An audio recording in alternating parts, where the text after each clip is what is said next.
Startups. They are those companies that help accelerate progress, disrupt industries, solve real-life issues, create new approaches to old problems, and so much more. And startup founders are those who fail frequently but work intensively.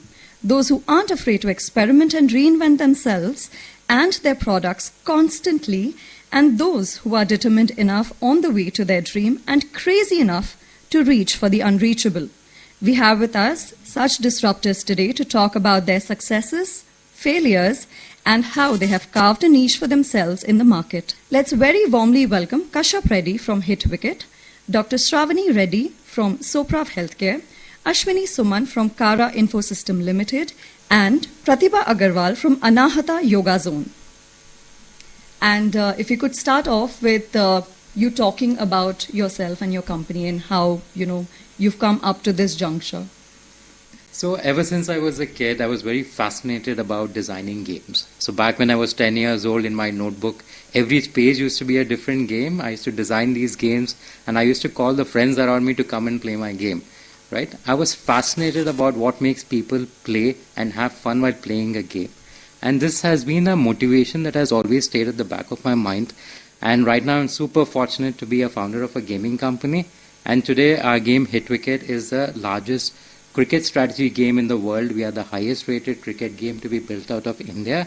And I'm super pumped up about the fact that when I was making a game for 30 people, today I have a potential to reach 1 billion people. And that is the power of technology that we've been able to amalgamate with gaming. And this is what motivates me and keeps me going. What about you, Dr. Shravani? Hi, everybody. Thank you so much for having me here today on the panel. I'm Dr. Shravani Reddy. Well, my journey is a little bit unorthodox and odd to begin with, and that's how I'd like to introduce myself as an odd doctor, because I'm trained in clinical medicine to save lives, but what drove my passion and interest was to build healthcare models that can deliver a greater impact in building models for tomorrow, ensuring better patient care. So that got me onto the journey of management and strategic consulting. Along the way, entrepreneurship and the bug of it has always been there. I come from a family of a legacy of pharmaceutical entrepreneurship, so that's where I wanted to kind of start something on my own. And when we talk about consulting and advisory, healthcare boutique advisory is something that was very, very nascent at least a decade and a half ago when I started to think about these things. But what I've realized is there's a lot of direction that is needed because of the various domains within healthcare that have come up across the last decade and two, like how Kashyap was talking about what technology can do and what it did to health and what it can still continue to do. And there is medtech, there is pharmaceuticals, there's so much to explore and build, but there's little guided advisory in all of these domains. And I think a lot of us get lost in finding the direction. There's a lot of knowledge available out there, but you want to be driven a certain way. So having understood those gaps in the industry, what I've wanted to do was build a boutique healthcare advisory firm that can probably tailor and deliver customized solutions to founders and makers in healthcare who wanted to build these new age models. I think that's where the idea of Soprav Healthcare came up. The name means survivor in Italian, and the idea is to build healthcare models for tomorrow that will survive longer, and that's also to do with who I am, and I identify myself with that word as well. So that's me, being on both sides of healthcare, being a provider, a doctor, and also the one to build it. It's been quite an interesting and exciting journey, especially building this in the last 4 or 5 years, especially based out in Hyderabad, because of the way startup ecosystem has evolved. And it's also exciting to be a woman entrepreneur and try and do this as well, and try different things together. So that's been my journey. So far, so exciting. Lots and lots of failures, lot of learnings, and there's a long way to go, and I'm happy to be here today. That's lovely. And what's your story like? I'm Ashwini. I'm a founder of Kara. Kara is a Sanskrit word. It means doers, and that's what we are. My journey of entrepreneurship. So we are exactly not a startup. We are a 12-year-old company, close to 160 people. We have customers across the globe, and we are a technology services company. And we have seen our ups and downs as Dr. Shravani was talking about every business person, every business is that. And we'll be touching that as we progress into that discussion, because I want people listening in to understand that failure is really important, and to learn from that and to pick yourself, when you fail, back up and then go and achieve what you want to achieve, and always keep your eye on the target. Don't waver from that. And you keep doing that, you achieve what you are destined to achieve. You'll do what you always wanted to do. So, coming back to the company, we started 12 years back, dabbled into products, kind of, back then we created a lot of startups, 5 startups to be precise. There was a company in EdTech domain, there was a company in logistics domain, there was a company in social domain, there was an analytics firm. So we did all that, failed in almost all of them, and kind of crashed and burned. And then we picked up today, where we are again, serving our customers with a lot of zeal. Our company, we differentiate ourselves because there are tons of IT services company here. You throw a rock in Gachibowli high-tech city area, you will hit a IT services company. Right. So the way we differentiate ourselves is based on our culture. We have built a culture which is completely woven around people and their strengths. People are our everyone who is part of the company, right from the person who is serving tea and coffee to the to people to the CEO. Everyone is equally involved and treated like they are, they have a ownership to the company. And at the same time, empathy is one of the core values that we have towards everyone that we treat, not only our customers, but our people, our vendors, our partners, everyone. So that's how we differentiate. We will be touching around those, but that's my journey. That's where we are. So more often than not, when we talk about startups, a yoga startup is not something that crosses our mind. So how did this really come about? Talk us through your journey. Hello everybody, this is Pratibha Agarwal from Anahata Yoga Zone. Anahata Yoga Zone started in 2011 at a time when I was struggling with postpartum depression and anxiety. That is when I stumbled on yoga, and I went to a yoga session, a yoga class, which was near my house. Every time I used to take the session and I used to come out of the yoga class, I used to feel very grounded. I used to feel very calm. I was struggling with anxiety and depression, but that 1 hour yoga session would give me 2 to 3 hours of peace and calm. And that got me asking and questioning on what does yoga do to me. It's not that there was any lack of physical exercise. I was always into a lot of dance, and then at that time aerobics was very prominent and very popular. So I used to go to the aerobic classes also. But then it was only after your yoga session that I would feel really grounded, very calm and very peaceful, at least for a few hours. And I went to my teacher, my yoga teacher, and I asked her that what is it that differentiates yoga from other things? Because at that point of time, I used to look at yoga only as a weight loss routine, knowing very little about yoga. Fortunately or unfortunately, my teacher then could not answer my question. And the quest to understand what is it that yoga gives into a person that I feel very calm and grounded and I feel very peaceful from within after doing the yoga, that quest, that journey led me into doing my first teacher training. And while I was doing my teacher training, it was like I had stumbled into a Pandora's box, and one thing I would read and learn, and it would lead me to so many things. And that is when I realized that yoga should have been made a part and parcel of our education system, because it is like a roadmap which can really guide you through all the ups and downs of life. It is like a Google map which will tell you which direction you need to go on. It'll point out the right direction for you whenever you're on a crossroad. So when I started studying about yoga, of course, as always, as everybody does, we start with asanas. But then I realized that yoga is just not asana. It is just the surface, just a little part, a little small part of yoga. Yoga has much more to offer. and I started studying. And at that point of time, 2011, yoga was not very popular as we see it today because of our government today, thanks to our government today. It wasn't so popular.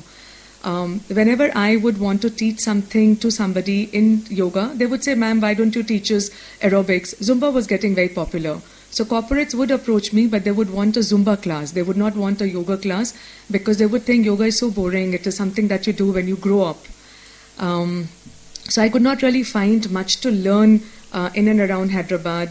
Then I started moving out of Hyderabad, taking classes, workshops all across India, even abroad. And the more I learned, the more I realized that yoga has to be an integral part of our life if we really want to balance our life in a beautiful way. The stress levels today, because of the kind of work that we do, is the highest from any generation that we see. It is the highest. So to balance it out, we really need to do things which are very calming and grounding, and yoga comes and fits into the picture very beautifully at this point here. So 2011 to 2024, it's been a beautiful journey. Again, as everybody mentioned here, few ups and downs. But then when passion drives you, nothing stops you. And that is how I have trained about thousands of students now, a lot of teacher training, because we do teacher training courses also. And in my teacher training, I emphasize that yoga is just not asanas, it's just not weight loss. That can be used as a bait to invite and to attract people in yoga, but soon they will themselves realize that yoga is much more than just a weight loss. Yoga is not something to do for a certain body type. Yoga can be adopted and taken in to really know your potentials and to find your values and to lead a very fruitful and a very balanced life. Right, how lovely. And what really, motivated you to set the startup? I would say that I was always interested in gaming, and while growing up in India, cricket is all around you, right? But you would see that in the market there was nobody really building a great game for cricket. And for me, it was a time when IPL was really starting to take off.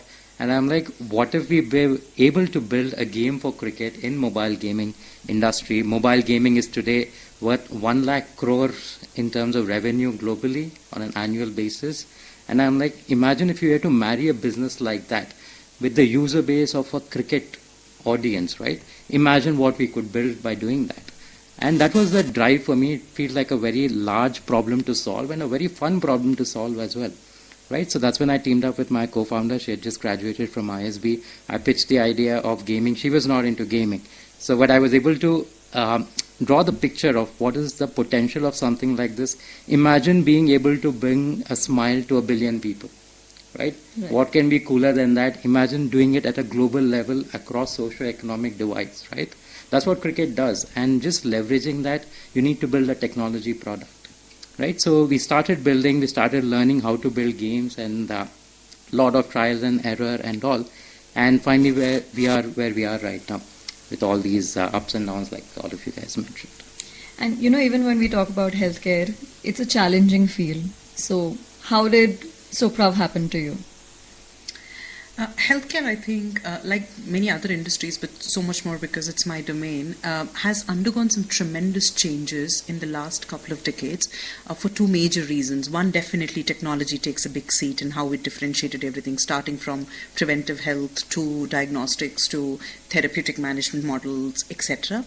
But also the other aspect of it is how the population health index has changed and the disease index has changed across the globe because of the rise of the NCDs today, rise of the epidemics that we see today. It's more of the lifestyle diseases and disorders we see today. It's no longer the battle about the big bugs that we're talking about. Let's not talk about COVID, but then today we know what are the major issues. And I think that shift across last couple of decades with the advent of technology at every layer of healthcare delivery, what it has brought in is the need for different domains within the healthcare sector to interject and work together like never before is one. Two, within a healthcare delivery system, today we talk about, it's very different from what it was a couple of decades ago. Today it's about value-based care.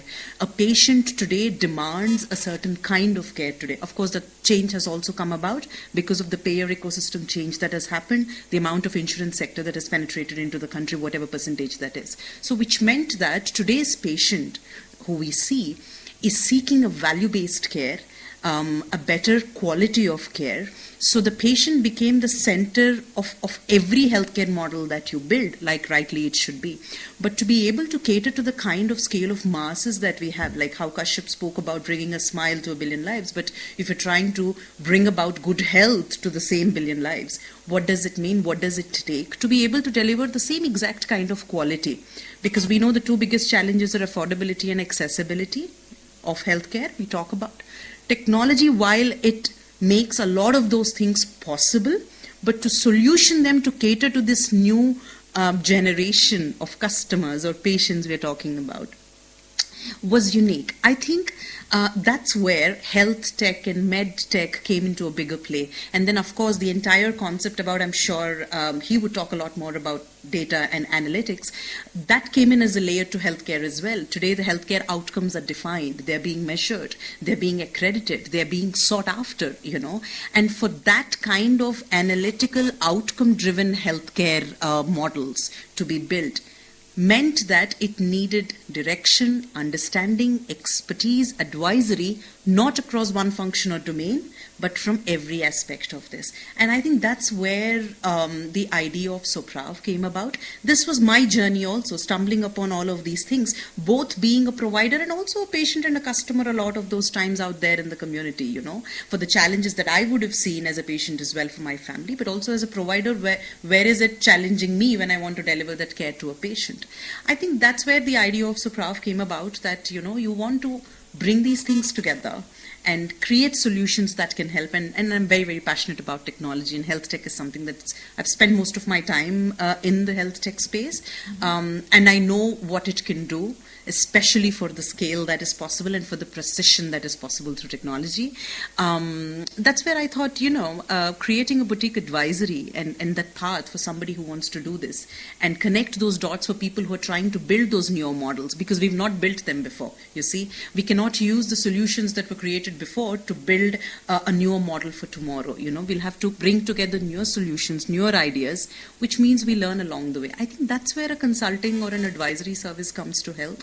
And I thought, I was looking around, and there was, most of it was operational consulting or business consulting within healthcare that was happening. But to bring in a cross-domain consulting like this within healthcare felt like the need, and felt like a challenge, quite a bit of a challenge. But, well, like I said, I was passionate about impacting at a larger scale. I had to start somewhere, and I think that's how Suprav came about, and probably putting some of this together, if not all of it, and that's where I am today. Okay. And, you know, when we talk about technology... So Yes. I'll stop you there. I have a follow-up to Doctor. And so when you are talking about, you know, this boutique advisory, so whom are you really advising? Are these healthcare companies, or as well as patients? Exactly how do you go about, like how did you build the business? Because this is really unique. What we are doing, you know, we know some of this. Like what I'm doing is the simplest. It's an IT services business. But what you are doing is something really unique. So how do you really operationalize it on a day-to-day basis? Thank you so much for following up with the question. I'm happy to answer that. Like I said, at the heart of it, I'm always a physician. I'm a doctor, which meant that I was trained to look out for a patient and for patient care. And alleviating a patient's suffering has always been the motto. But to be able to deliver that at a larger scale and precisely, you have to be a better abled provider. And to be that better abled provider, you needed to build newer solutions like how I spoke about. So to answer your question, who do we advise today as Suprav? If I have to reach that patient at the end of the day, that they receive that affordable, accessible quality care, there has to be an able provider who puts these things together and delivers it to the end customer. I am advising these providers today. So does that mean, is it only hospitals and healthcare delivery systems? Not necessarily. Somebody like you who's building a technology service, today there is healthcare IT strongly built within healthcare ecosystem as well. We were talking about earlier outside about your generative AI tool that you're talking about. The thoughts that were going on in my mind were, how can that fit into probably my quality assurance system, my infection control system, my data and my cloud systems, right? So who do we advise? We advise companies like yours who want to diversify into healthcare and bring their solution, or I could be advising, a company like Anahata, who probably can bring in the integrative wellness aspect into medicine and bring in the allied health aspects into the mainline treatment. I could be advising maybe a VC firm or a PE firm who's passionate about healthcare, but they want to focus on health tech and their choice of market is India. Where do we go? Who do we build? Who are the people and product? There are many people building newer health tech products today. So I've got health tech companies. I've got healthcare providers like hospitals who want to use more of technology and run. I have smaller clinics and hospitals who are trying newer models like integrative wellness who come to me. So predominantly it is the providers and supportive ecosystems that we are advising. Today, as Suprav, are we advising a patient? Because that's also part of your question. I don't think so. Today, I'm not advising a patient.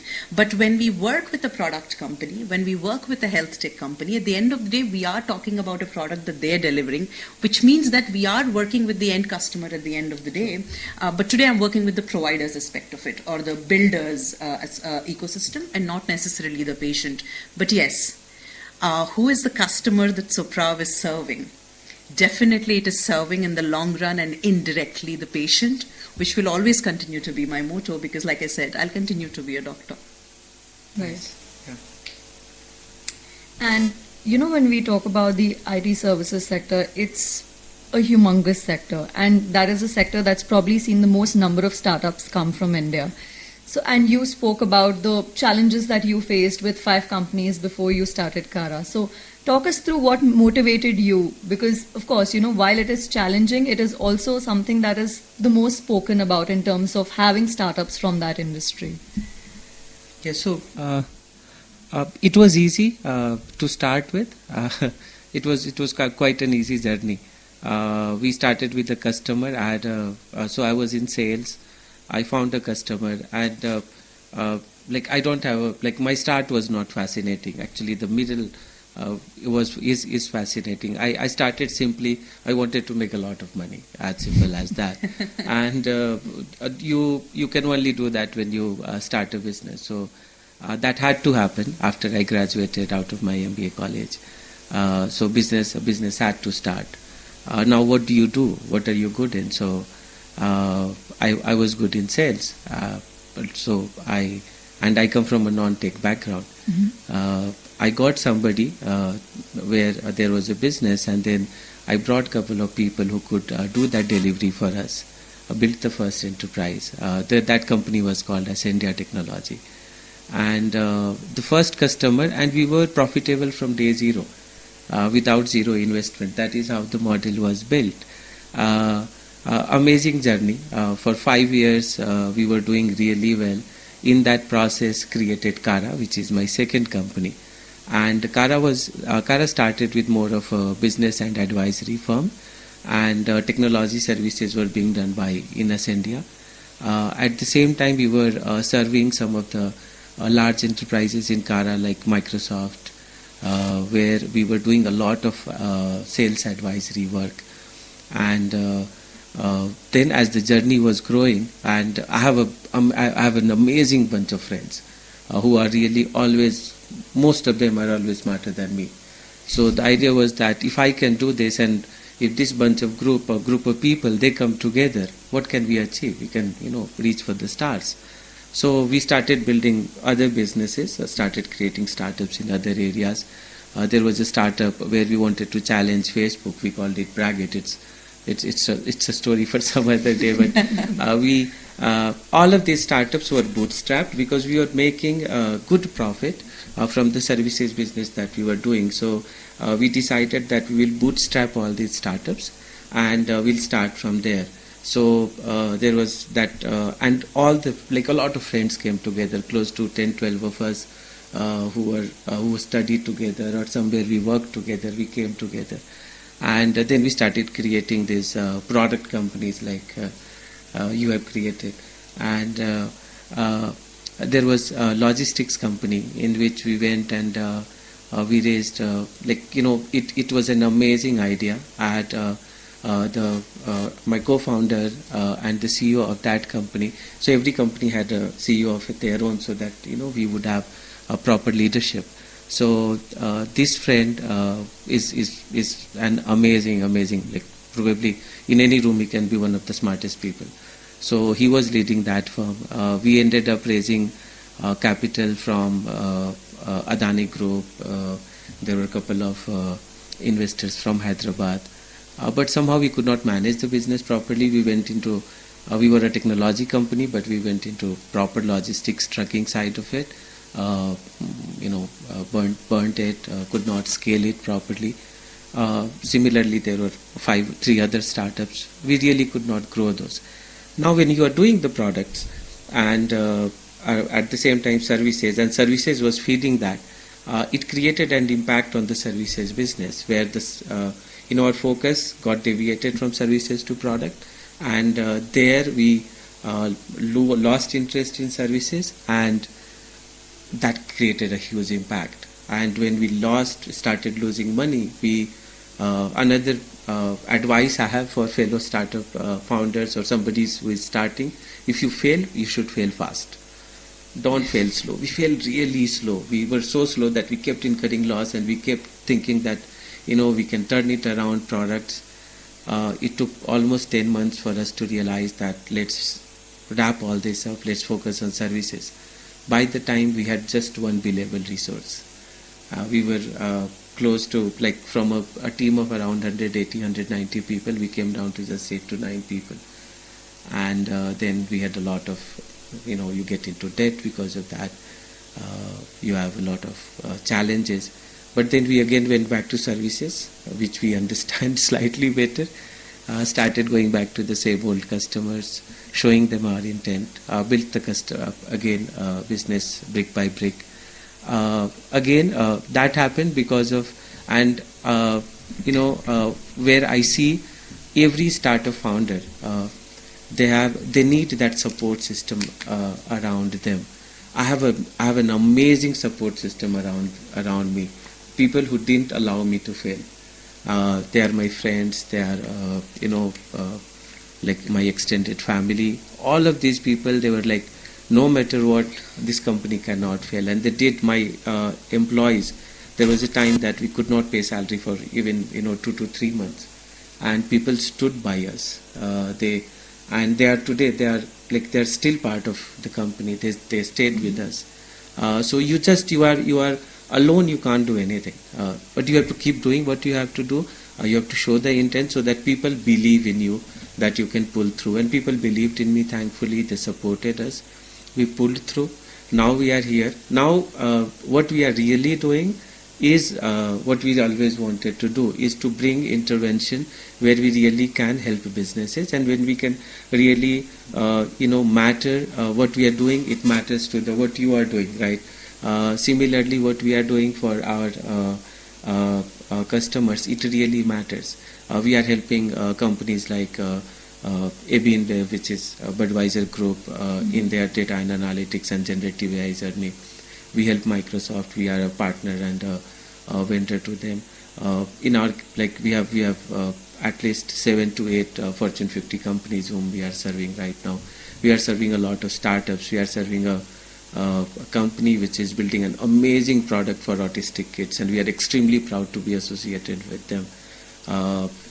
We believe that it's going to create a massive difference in treatment of autistic kids. So the way you are, trying to bring change in people's life with, by bringing yoga to them, we are trying to do the same now, and this is the next phase of a journey for us. Hopefully, we'll see it through. So that's where we are. Lovely. And you spoke about your journey, such a personal journey of yours. Of course, what motivated you, but what continues to motivate you? Because you spoke about having 12 trainers that work at your yoga zone now. So how has the journey really been in terms of you being motivated to continue with it? Because, you know, a while ago, Dr. Shravan, she said that, you know, it's yoga is also something that's very personal. But other than that, reaching out to people, helping them find their path, you know, in terms of their wellness, how did that really happen? So basically, the thing is, yoga is the thing which everybody really needs in their lives. So rather than I or my team finding people, it's the other way around, people find us. Okay. Because they see that they really need it because of the stress levels that we have, because of the lifestyles that we lead. In the olden days, the lifestyle was very different. There was a lot of support system in terms of joint family, you know, to just give you an example. Now that we are more and more into nuclear families, most of the time what I see when students, they come into the yoga session, they just want a space where they can express and where they have people who can listen to them. So as a society, we have come to a point where amongst ourselves, we are very shallow in the sense that we are only projecting what we want to project. Our own true selves, we are not able to really communicate and connect with our best friends also. So what differentiates again Anahata from the other studios is that we realize that everybody has a story to tell, and we create that space, we bring in that confidence in people wherein they can express. And the expression or the communications need not be verbal. It need not be verbal.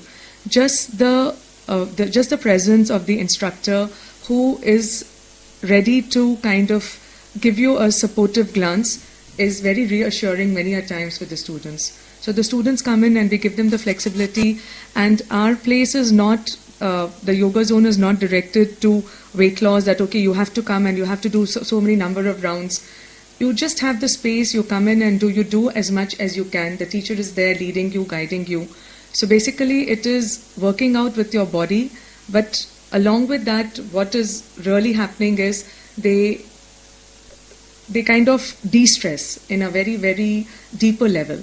And that is where they just keep coming back to us rather than we have to run after them that subscribe or, you know, take up the subscription. Okay. So I have students who have been with us since the inception, since 2011. Wow. So given the choices that they have in their fitness or their wellness routines, they come back to us. I think that speaks about something what we do. Right. And the startups that are, you know, oriented towards building a product, they can be quite challenging. So what have the challenges been like? Were there any failures? Because also probably the time that you started had Hitwicket, there were not a lot of gaming startups, but currently, you know, the younger generation is inclined towards the sector. So were there any challenges in terms of developing the product that you faced? I could write a full book about this. Maybe it'll even have multiple volumes.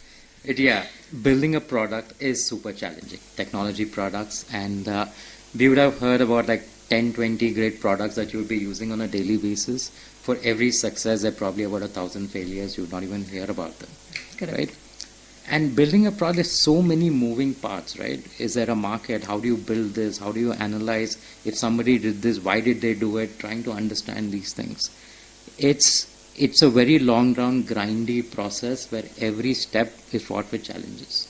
Even those who've been working on products for 10 years, they'll say we still don't know why users behave the way they do, right? Because people are not working as an algorithm, and you just need to have a pulse of what a user may want and try to figure it out from there. Right? And even inside products, gaming products are by far one of the hardest to build. To tell you a story, there are people who have failed at building games who have gone on to build companies like Slack and Discord, which are today worth $50 billion each, right? And if net, if you take in the last 15 years, there have probably been about 100 games that have succeeded, and we're talking about a market which is 1 lakh crores, right? It's winner take all market. People are not interested about whether you're a small studio building a game or whether you're a large enterprise. They expect the same level of quality. Right? They expect you to be the best in the world, right? You could be a small garage startup in Hyderabad building a game, which we were, and but they expect you to be as good as a Zynga, right? Anything less, and they're just gonna uninstall that. So we had to go through a lot of pain and iterations trying to get the design right, and we leveraged into the user emotion. What makes people tick in our case about cricket? What makes them like cricket? Things like introducing vernacular commentaries, introducing the right animation, even getting the specific frame rate right for an animation makes a ton of difference, right? And these are the things which are actually the hardest part in gaming. To build a game is probably super easy. Anybody in college can do that in 3 months. But once users start playing, then they'll drive you nuts. Because you are trying to figure out what will be fun for a user, right? And nobody has a formula for something like this. It is not a pure need. It's about what will bring a smile to a user's face. How are you going to predict that, right? Today, even after 100 years, nobody can say that, what kind of music works, what kind of movies work, right? And in gaming, it's been just 15 years, right? And also tell you another stat. Today, the gaming industry is bigger than movies and music combined already. Just mobile gaming, right? I'm not even talking about PC or anything like that. People have the need, but they cannot say what they want, right? It's for you to try to figure out, speak to users, try to read between the lines to understand what are they actually saying. There are all these weird things like if you speak to users, they tell you they want a certain feature. If you build that feature, suddenly after 1 week they'll stop playing your game because suddenly I feel, yeah, I got everything that I wanted. I no longer want to play. I'm done playing. You would think people would like winning matches inside a game. But if you let them win, after 1 week suddenly you're like, okay, I'm just winning. I'm going to quit. Right? And there'll be another guy saying, no, I want to win. I don't want to keep losing every third match. Right? So that's why we have to go deeper into user analytics and personalization. So what we do is personalize a user's journey. We try to predict what kind of a user is this. Is this a user who's a competitive user, or is this a user who just wants to have a stress-free thing right after coming out of office? And we try to predict that. When is the user using the app? Based on that, we try to see whether this person just wants after work time pass, or is there somebody who wants to actually excel at the game. Based on that, we try to tune the difficulty level. Right? We try to give them more moments of delight. Because end of the day, our business is making people happy, right? And in order to do that, we need to personalize. Because today is the age of personalization. You cannot build one product that everybody interacts the same way. You have to see what is it that they are really like and try to mold your product towards that. Right. And, when you talk about product, there's a constant need for development and change as well. So is that challenging? Oh, absolutely. We release an update almost every week. And what we do is we take a look at our data, what our users interacting with. And then we keep on talking to users, trying to understand what they are like.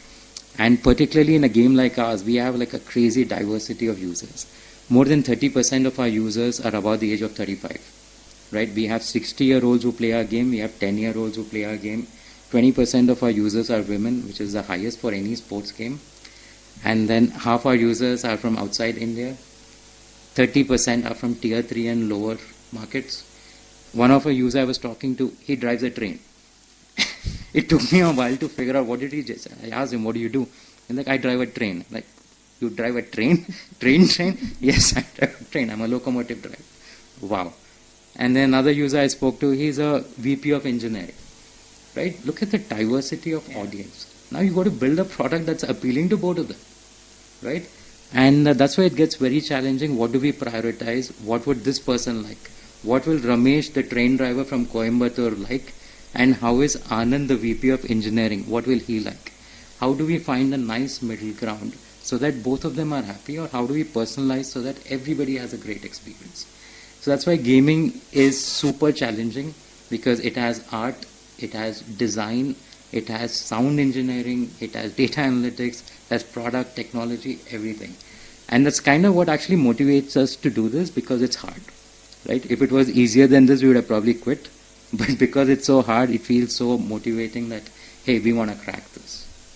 One more thing to add. You said it includes XYZ things, but the examples you just took, I think the most of it should fit into that. It includes a lot of neuropsychology and understanding the dynamics of how human brain thinks and works. That's where you want to bring them to a middle ground, isn't it? I get the design part, art of it, creativity of it, the analytics of it, but everything else you spoke about, the whole thing that drives it is the psyche of the person, the neuropsychology, isn't it? So how's that come around? See, this is another aspect where probably, how industries and domains co-function and co-work together from the level of ideation to product building to something. It doesn't, he was asking who would you advise and not advise, just to bring that to the table, right? Somebody like this trying to build this and, working with that VP and that driver to bring that together. And why is it that a gamer who was enjoying winning till yesterday doesn't win today? How can, another discipline, maybe medicine or neuropsychology come in and play, but who do you talk to? How do you bring them together, right? So that's where from an advising perspective, I'm talking about how different things can come together even at a product level or a development level. But I'd love to hear from you how much of neuropsychology goes into this and who takes that role. Mm-hmm. So you're right. It is about human emotions and their psychology and their state of mind, right? Because to put it in a broader perspective, that today if you go to social media, say Facebook, everybody sees, it looks like everybody is happy. Then you go to Instagram, it looks like everybody looks good. Go to LinkedIn, it looks like everybody is successful. Right? And people come, because of all these things, people go to mobile games because it's their safe space. Yeah. Because they feel, hey, I'm winning here. Yeah. Right? And it feels good. When I'm down or when I'm stressed out, you pick out your mobile phone, start playing. It's the endorphin rush, right? Yes. The dopamine is yeah. everything. We design for dopamine. We literally track, okay, it's been 4 minutes, the user needs a dopamine. Right? We try to plot the user journey, keeping all these things in mind, their state of mind. We call it moments of delight. And how are you capturing the data, like the user data? And so we do user testing. When a user is playing, again, say emotion on their face, we try to record. What are they having a moment of delight? Are they feeling stressed and all that? We don't actually do brain transfer. It's a bit of a gut call, and it's also like observing the users. And when we talk to them, also we try to understand what are they talking about. What do they mean when they say something? Yeah. Right. When they say I really enjoyed my match. That's not very meaningful. Why did you enjoy the match? Somebody says, no, I won in the last ball. Or I applied some strategy, I outsmarted the other guy. Right? We try to nail down these things. So, and it also probably boils down a little bit towards how I got into game design itself. Like when I was designing board games and observing other people play the game, it was motivating for me to understand what is fun. What is fun for somebody. Right? And I think that has helped. And to answer your question, at large-scale gaming companies, they do have neuroscientists within their teams who are actually advising them on how to do all this. Yeah. I think all the social media platforms we talk about, that's how they crack the algorithms and codes, and how do you keep a person hooked, or like for you, how do you keep them happy or continuously happy, probably. Engaged, yes. Yeah. And another very important aspect for most startups is funding. So how do you secure funding? Okay, so see, that's when you are starting, and as I was about to ask him the same question, there are two kinds of companies, right? Or three, two. Advisory and services, like what we are doing, and then the product-based companies. Investors look at both these companies in a different way. Now, product-based companies, investors look at them based on their idea, market potential, that how big the market, overall market is, and how good the product is. And the third aspect they look at is the founding team, the core team, which is going and going to execute that idea. These are the three core aspects any investors look. Now you have different kind of investors. You have angel investors who come even before you hit the ground. They come at the ideation stage. They put less money, but these are the people who really become extended part of the core team, extended part of the founding team. They put a lot of ideas. These people are involved. So you have in Hyderabad, you have Hyderabad Angels, or you have a chapter of Mumbai Angel, or people from TIE, or we have a really good ecosystem in T-Hub where you find a lot of these people. So if you are a startup and you are starting and you need funding, one thing I would suggest, if you are from Hyderabad, go and set yourself up in one of these incubation centers, particularly T-Hub or T-Works if you are building a product around machines and all. So you go and set up yourself there. After angel investors, the second round is mostly a pre-seed or a seed round, where your idea has been validated. You have started to earn some revenue. You are in some revenue stage. These investors are slightly bigger. Their investment size is anywhere between 500K to they go up to $10 million. And after your idea is validated, then you go and get them. These people are slightly, they come for exit in a way that they are well connected to the VC circle, and VCs come after them. They come in Series A and further rounds. So, but to have a solid idea, a good execution plan, and a market which is really big, like for Kashyap, it's a huge market. If you are a product company, one thing which he was talking about the driver and the VP of engineering, one thing they have common is cricket. We all love cricket in India. So it's an easy thing to bring both of them to the same platform, and investors are able to see that if somebody has nailed an art of building a good cricket game, because there are again tons of cricket games on the App Store. If somebody has nailed that art, they will find you. So sometimes investors are also looking out for ideas and the companies where they can put their money and get a good return. Now for services company, investment is slightly different and difficult. It's not easy for people like us to go, and because it's always based on the customers we are serving, and the customers can change. Now today we are serving a customer, and let's say for us Microsoft is a customer, and then there is a downturn. The demand for cloud services decrease, or Microsoft is looking to cut cost. The first thing they look at is they would not let go of their full-time employees. The first people they would let go will be their vendor resources. So the first company to get hit will be the companies which are providing services to a company like Microsoft. So there's a lot of challenge for a services company to go and raise fund. Our valuation is at a different level. So if we are doing a revenue of, let's say, $2 million, our valuation will be probably, if we are really, all our numbers are good, our EBITDA is really well, probably 2 to 3x. If we have good IPs and framework, we can go up to 4x of revenue. But if there is a product company and the potential is big and market size is really huge, they can go up to 30x, 40x. So it's really difficult. But one thing I say, funding is available. Today, investors are also looking at companies that they can go and invest in. So I would, if I have to advise, because I have raised funding, I have helped my couple of my friends raise fundings for their companies. One thing I would advise is to have a really good founding team, have an amazing idea, and create execution plan.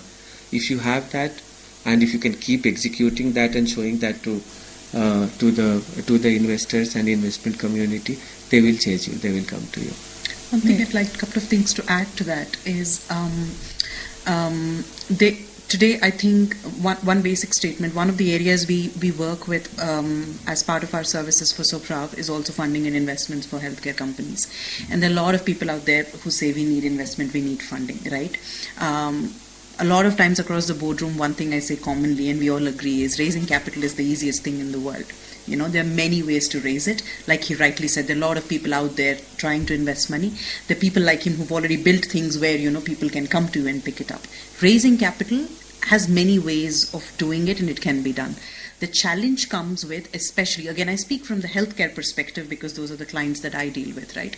Again, like he spoke, there are different kinds of companies we look at, a product or predominantly service, or different kinds of product within healthcare also. To find the right match between the kind of strategic investing team that you want to connect with and marry it with is very, very key for the kind of plan and roadmap you have for your particular company. One doesn't work for everybody. And healthcare is niche. Understanding the dynamics, the financial numbers and valuations and metrics of industry specific insights is key. It can't be the same for a gaming company like a health tech company or a technology company. To understand that is key. So you can't approach the same set. Now, one thing, like he spoke about the platforms and, the incubators or accelerators or these platforms like T-Hub or CII networks or TI networks, where you can go ahead and, reach out to people.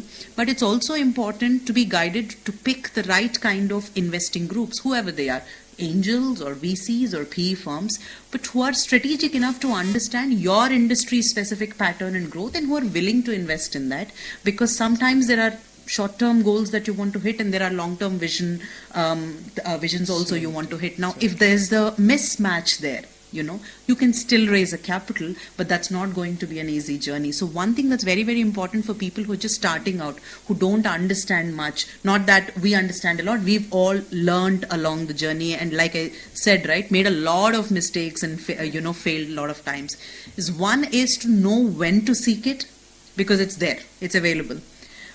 Who to seek it from, because there are a lot of them out there.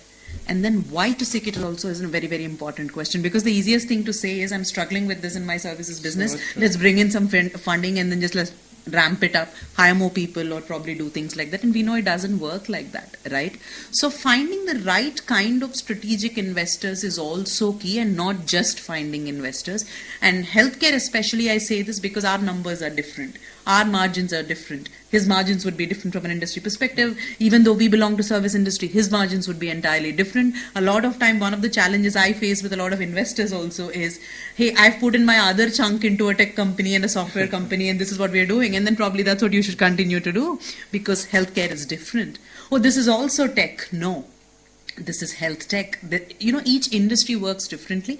It's important to find that, symphony too. Otherwise, it can get really, really difficult and nasty for both founders and companies and employees as well.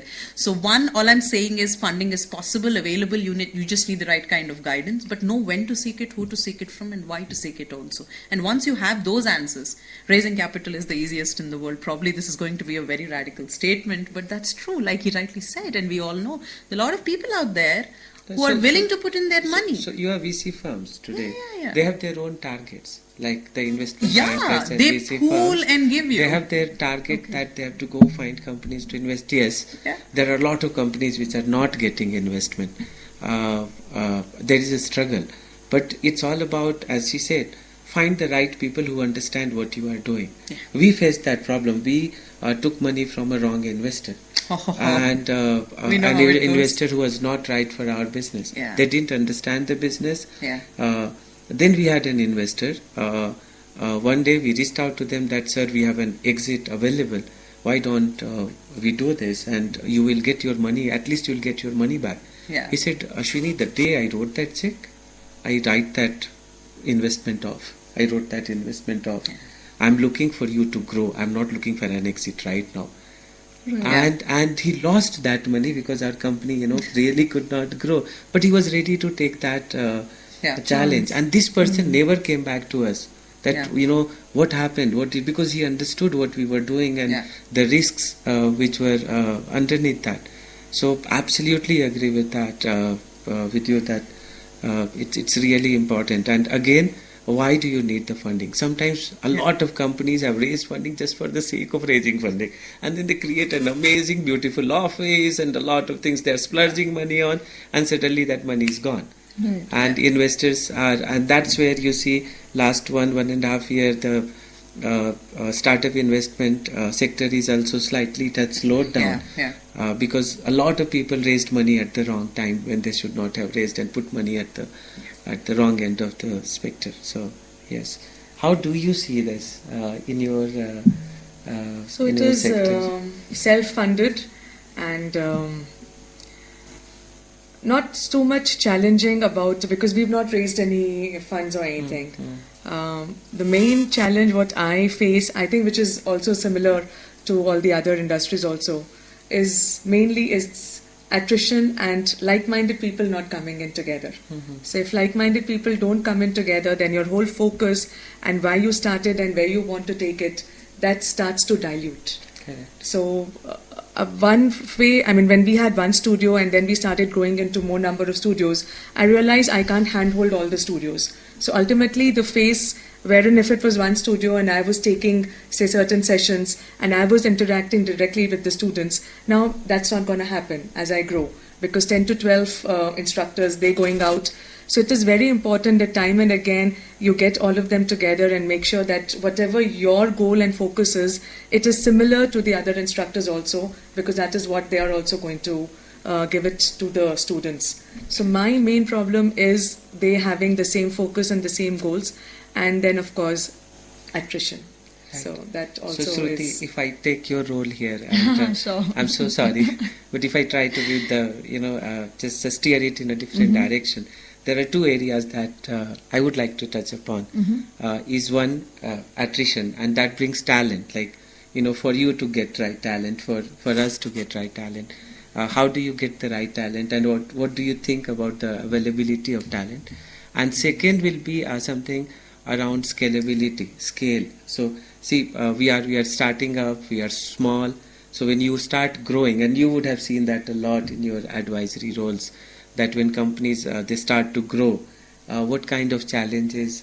Because you mentioned just now that from one studio to another, and then there is managing one studio is a different ballgame, and then when you start growing, you start getting growth pangs, and then you have a different set of problems every day. Right. So how do we see that from talent to scale? I think it'll be interesting to hear from him about talent, because that must Yes. have been a challenge.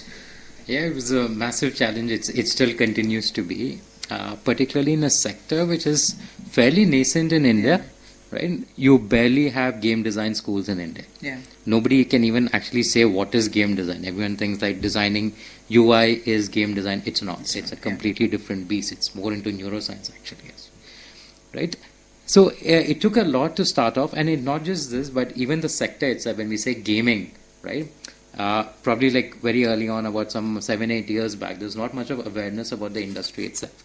So once we had gone for recruitment to VIT Vellore, and we brought in a few people, and we had to get on calls with their parents to explain to them what our industry is all about, because they were freaked out. Our bacha is going to some gaming company, it'll be just playing games. Like, no, it's not like that. This is what we do, and things like that.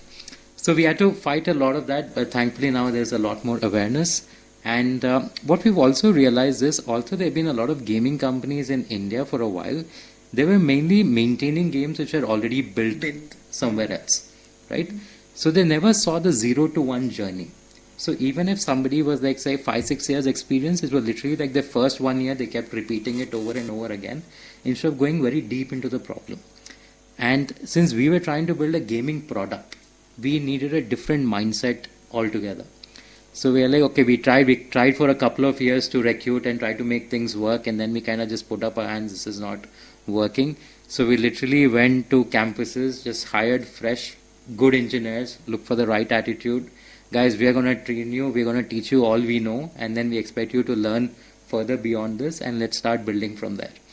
Today I would say that about 90% of the people who work for us, we have a team of about 52, they're all campus recruits. And today they're building games. None of them are from the gaming industry, and even I wasn't from the gaming industry. That motivated me to take the plunge. And everybody learned on the job. And sometimes these things have also worked for us, because sometimes when there's a clean slate, there's a bit of an out of the box thinking and problem solving that comes inherently. I think that has really helped. And getting the right experience, talent, and leadership roles also has really 10x'd the capability of the team. And this is where making sure you're standing for something and making sure you're present and building your network of people you want to speak with. And leadership hires are the most challenging, because a wrong bet over there can really take you back a really long way, right? And this is where you need to take your time, make sure you meet a lot of people, and weigh out the pros and cons and just take it slow, as slow as you possibly can. And yeah, that's the most important thing. I think for most of the people doing ground level work, just experience matters to some extent, but the attitude is far more important. Just look for hungry people. I mean, I cannot overemphasize this on this enough. If you are a startup, you need hunger in your team, you need the fire in the belly. Otherwise, no matter what you do, you're not going anywhere. Absolutely. Let me pick up the second piece of the point he's brought up about scale and scalability, right? I'd like to speak from a healthcare aspect because one, that's where we operate. Second is when we service customers, when we advise companies or help them. One of the areas, like I spoke about, funding and investment is one area. Growth and commercialization is another area we operate in terms of strategic consulting, right? Both services and product companies, new or otherwise. Because we are in healthcare, and like I said, right, as much as a business leader and an entrepreneur that I am running the company, at the heart of it, like I said, I'm still a physician and we are still looking out for the best patient care outcomes that we can deliver. So what comes in between these two a lot of times, and this is interesting to bring it up, is the ethical dilemma. When we talk about growth and commercialization or scalability, right, we spoke about the investors angle, people who are coming in and putting money. We spoke about founders like these who are building these companies and who want to scale. And you want to reach those masses and you want to reach them in a certain span of time. You want to scale at a certain pace because there are also investors like he spoke about who want to exit probably sooner. There's somebody like him who wants to take his product to, a million people as soon as possible, and because they want to reap their returns as well. But healthcare is different from every other industry in the aspect that the commodity here is a patient's health. It's a life that we are talking about. And we read every day, I'm sure all of us are aware when we read business articles and Ken's recent things, how a lot of companies and startups in this race to scale fast and grow fast, the kind of jumps they take, and when you do that in a healthcare space, at the end of the day, what is at stake is a patient's health. You can probably say my game is going to make you more happier than the other game, but I cannot be advertising and saying that my diagnostic test is going to give you a better result than this, or my hospital is going to treat you better than this. There is a lot of moral, ethical, regulatory framework that we all operate within the healthcare landscape. Now, this applies to all of us because we are all patients at some point or the other, or our family members, right? So that danger when it comes to growth and scalability in a healthcare landscape, and when we operate in a place where I get customers like these who want me to scale what they're doing, but it can be done only in a certain way, in a certain format and not otherwise, but still I'm accountable to the numbers that they want me to deliver, then how do you draw the line, right? I think the reason I brought this up is if anybody is building a startup in healthcare, you're building it like he said, right? How he started his business journey is to make money. Makes sense, that's the honesty of it for him. He said it. Now, if somebody's building a startup like him, he's passionate about the product, but you want to make the money at the end of it, right? You want to make some use of the product that you've built. If it's a healthcare product, then what kind of journey you want to undertake, how you want to scale, what are the limitations of it, what are the shortcuts you can't take. There is a way you can and you cannot advertise in healthcare today. But a lot of times, I can't shy away from accepting this, that I have customers who come in and say, no, we want to grow this by next month, we want to do this by, the next year, these are the numbers we want to hit. But some things in healthcare, you need to draw those lines. That's not possible. That is why it's important when we talk about growth and scalability. I think there are certain areas that I can't walk away from, that where we have to be cautious about because we're dealing with people's lives and patients' lives. And it's unfortunate how you get into a wrong expectation of growth in a healthcare, business, that you want to grow to a certain level at any cost. And why that happens, that's what I was talking about earlier. When you have mismatch with why you've built something or who you've taken the investments from, you know how the pressures could be, but then that's not going to help or work out. So if somebody is looking at a startup, building a startup or trying to do something in healthcare, please know that there are specific industry metrics and insights that you have to always take into consideration. Probably that's another insight I can bring to the table about growth and commercialization. I think that was really succinctly put, because when you are growing, that ethical dilemma, that's really important, and I think it's there in all the businesses, every business that we do. Even I'm in sure. my business, when we grow, we take the people aspect of the business, we start taking that for right, and we really don't put a lot of focus on that, because when you are growing, it's all about customer satisfaction, and then when you start chasing that, sometimes you start really you don't look at your employee well-being and their physical as well as mental health. And I've seen a lot of companies in and around that they start missing out on that particular aspect when they are growing. And people who are working in these companies, be it product or services, they start becoming slightly, unhappier day by day. The work pressure is humongous. There's always a deadline. So he works every week. There is a release. A services company, they work every second week. There is a sprint coming on. So to find that right balance is really important. I think we'll park that for some other time. And before we let you go, is there any message that you have for the aspiring youngsters? Because the startup ecosystem, it's been on the rise for the last couple of years. There's so much more awareness these days, and everybody wants the best for themselves, right? So what would your message be to the youngsters out there who want to, let's say, have a yoga zone of their own, or have an IT services company of their own, or the same applies to the two of you? What would your message be to them? So, as per my personal journey, I started my career when I was 38 years old. So, ages should never be a deterrent to your passion. Mm-hmm. Whatever you're passionate about, have that goal set, whatever age you're in. Even if you're young or if you're a little older, that should not be a deterrent, and you should just go full on. And take that plunge, and many a times, many a things you learn while you are on it. So don't shy away from failures, as everybody at the table said. Don't shy away from failures, because these are the very stones, the grounding stones which takes you forward. So make those mistakes, take up the challenges, be passionate about what you do, and just Be get going. consistent as well, I Just guess, get going. in all of your Yes. cases. Yes. What would your message be? Start. Just start somewhere. It can be a small idea, big idea, it doesn't matter. Start. Find a really good co-founder, one or couple. That's really important for any startup, any business. I'm fortunate to have some amazing co-founders. Get up and do this daily, repeatedly. Like, there is nothing which can be compared to turning up to your work daily without fail. There is, believe me, for everyone else working in your company, there is a Saturday and Sunday, and there should be a good work-life balance.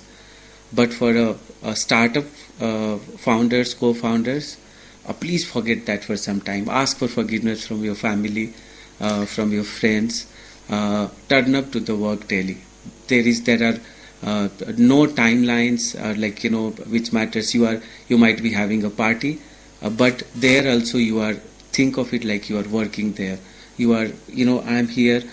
There should be some takeaway that I should take, meeting somebody really great, learning something from them, and applying that same in my business.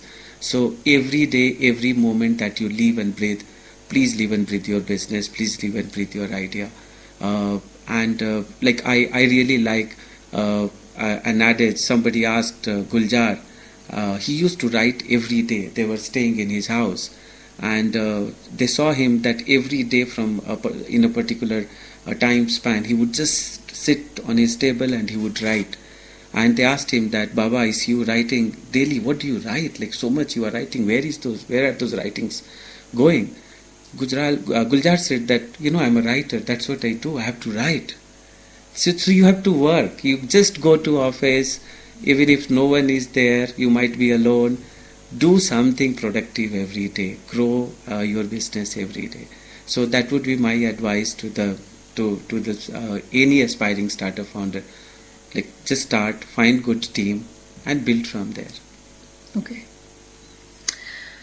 Well, a set of things probably from my own journey is what I'd like to say. One is beautifully she said it's always the right time and you can start definitely. Second is don't look for set roads and paths. Probably there isn't one. And it's okay to follow a path that's set, and it's okay to build one as well. So it's all right when you want to do something, you should go for it if you believe in yourself and you're passionate about it. Third is it's not going to be a bed of roses. So I don't think any entrepreneur for that matter, anybody who's built a business or a family or a home or anything, built anything, they would agree to this, that do not imagine and aspire to be the leader and the owner and all of it. Try and realize and have the servant attitude to it that you will get your hands dirty if needed at every minute of the day, as long as the journey takes. If you're committed to that like that I'm not just going to be dictating. Because a lot of times for founders and entrepreneurs and people who are building businesses, one of the perceptions, at least in the young days, is that I get to rule, I get to be the leader. I don't think so. You need to be prepared to be the servant every day, and that's how it will continue to be if you are the leader and the founder. The servant attitude is for the leaders. Lastly, I think don't be afraid to fail. I don't think we need to build businesses. We all want to aspire to succeed. It's good to aspire if you believe in something, but it's all right to fail. And it doesn't matter how many times we fail. What matters is we pick up. So don't be afraid to fail. So that's the last thing. Be flexible enough. Do not marry yourself to the idea so hard, and don't hard code it so badly that this is what I've set out to do and this is what I will continue to do no matter where it goes. I think be flexible enough that if something is not working out, you want to tweak your journey a little bit and be flexible and still move forward with it. And I think that's the beauty of life, right? You don't want anything hard-coded. You want it to be as fluid and dynamic as possible. So if you can see that happen, if you're okay to fail tomorrow, and if you're okay to be the servant of the organization tomorrow, I think you should go for it, because everything else which looks challenging for a founder can be found. Another thing I would like to add is everybody knows how many centuries Sachin Tendulkar has scored, but very few remember how many ducks he has had, and he's had plenty of them. It's the successes that really matter and that people remember you for. So don't worry about these failures. They're all part and parcel of trying to do something truly great. Another thing I would like to add is do seek a mentor, particularly somebody who's seen a 0 to 1 journey, because only somebody who has built something on their own will be able to actually sympathize with what you're trying to build and understand the problems and actually guide you in a very rational way. It's easy to sit on the sidelines and give advice when you've not actually built something and everything looks simple from the outside. Mm-hmm. Pretty much that's how every entrepreneur starts. They see something from the outside and they jump in, and that's when you kind of realize how hard it actually is to build, right? Something classic is raising funding is actually just the start of the journey, right? It can never be the goalpost, because we are a VC funded company. And I can tell you that raising funding meant nothing to us. It just meant everything for people around us. Because for us, it's like, okay, now the money is coming. What do we do with this money? How do we scale this? What are our next plans and all, right? So understand that raising money, all these things are means to a goal. Your goal should be clearly defined. What does success mean to you? Have that very clear in your head before you start off. That really makes everything so much simpler in this very, very tough journey. Right, and every story is as diverse and as beautiful as it gets. I would like to thank you guys for coming down to our studios, sharing your journey with us and the advice that you've given to the younger generation. I think that will go a really long way with the listeners, and I truly hope it helps them. So thank you so much for coming down to our studio. Thank you so much. Thank you.